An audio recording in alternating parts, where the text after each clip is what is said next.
I work the graveyard shift at a convenience store that caters to a special clientele. It takes a certain kind of person to work the night shift. Most people can't fathom the idea of getting up when the sun sets and going to bed when she rises again.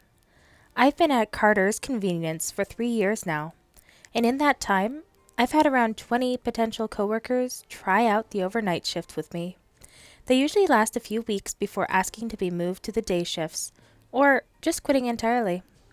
They find they just can't handle long hours of doing nothing but basic store upkeep at a time when they'd normally be fast asleep. Me, I don't mind. For one thing, I've always been something of a night owl, preferring the calm and solitude of the night to the glaring sun and frantic hustle of the daytime. And while my colleagues have to deal with dozens, sometimes even hundreds of customers over the course of a single day, I usually only have 1 or 2 dozen customers on the average night shift. And let me tell you, there are some colorful characters who frequent convenience stores in the middle of the night. You've got the drunks stumbling home from the bar after last call, looking to buy a six-pack to keep the party going. And some ibuprofen for the morning, if they're smart. You've got the stoners who need their 3 a.m. Twinkies. You've got the haggard spouses making a midnight grocery run because their pregnant wives had sudden cravings for pickles and peanut butter. You've got the other night shifts, like myself, stopping in for a few necessities after work. And lastly, you've got the regulars, a particular type of customer who only comes to the store at night and only shops at Carter's Convenience for certain special products we offer.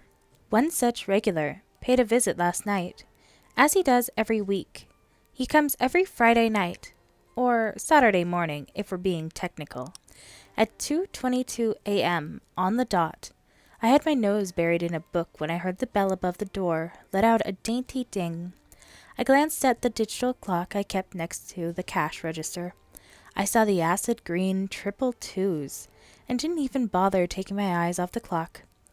"Evening, Jenkins," I said. "Evening, Herbert, my boy," came the raspy reply. "Yep, right on schedule." I looked up at Mr. Jenkins, standing at a towering 7'9", with skin like a 16th century tombstone. He was clad in his usual attire for his weekly trip to Carter's Convenience, a dark overcoat that stank of graveyard dirt, black gloves over spindly fingers, gray trill atop his balding head, rounded glasses with jet black lenses perched on a smashed pug nose. He smiled as he tipped his hat at me, mouth full of jagged teeth the color of rotten lemons. "What's on the reading list this week?" Jenkins asked in his grinding, gravel voice.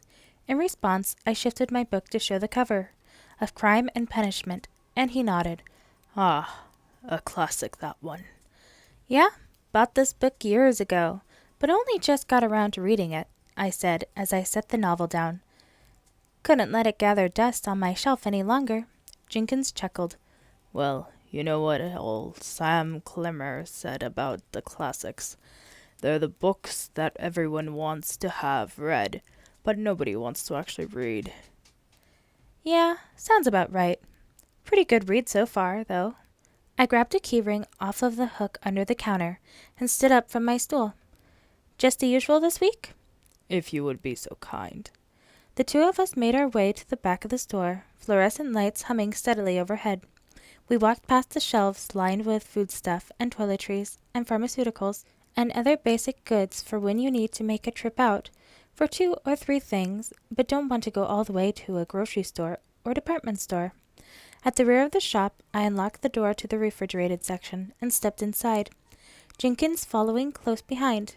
From there, I inserted another key into a second lock, this one nestled between the shelves holding the milk and beer. As the tumblers clicked, a part of the back wall slid away with a rumble. "Here's what we've got," I said, shivering slightly in the chilly air. Jenkins pursed his lips as he surveyed his options. Some of the jars on the shelves of the hidden alcove contained a wide assortment of hands, feet, and other body parts. Other contained nothing but crimson.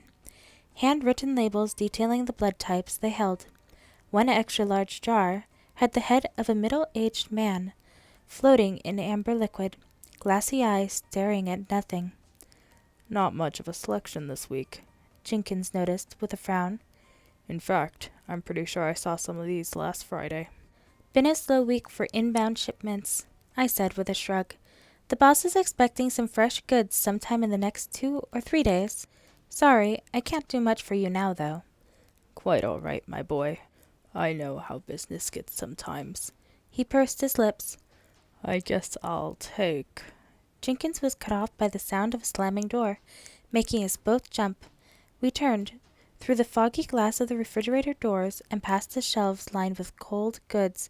We saw a masked man, clad in black sweater, pants, gloves, and ski mask. He quickly looked around, then ran behind the counter and started fiddling with the cash register, smacking a handgun against the side. I sighed. Jenkins blinked. Oh, well, that's a bit of good luck right there, he said, turning to me.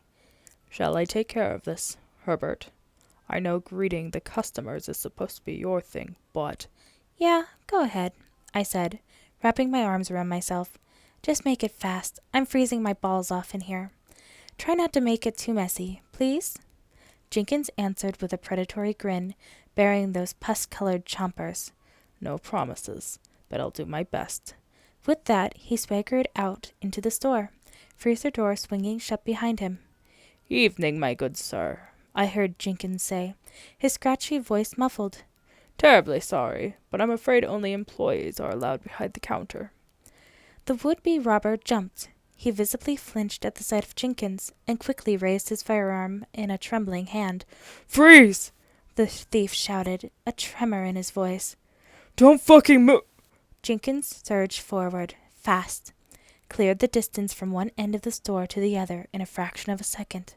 So fast that the poor crook didn't have time to get a shot off before Jenkins was upon him, dragging him behind the counter. A primal scream of raw terror echoed through Carter's convenience store, which abruptly ended in a choking gurgle. A spray of blood shot up to splatter against the wall, and I sighed again. This had to happen after I cleaned for the evening. Retail work, am I right?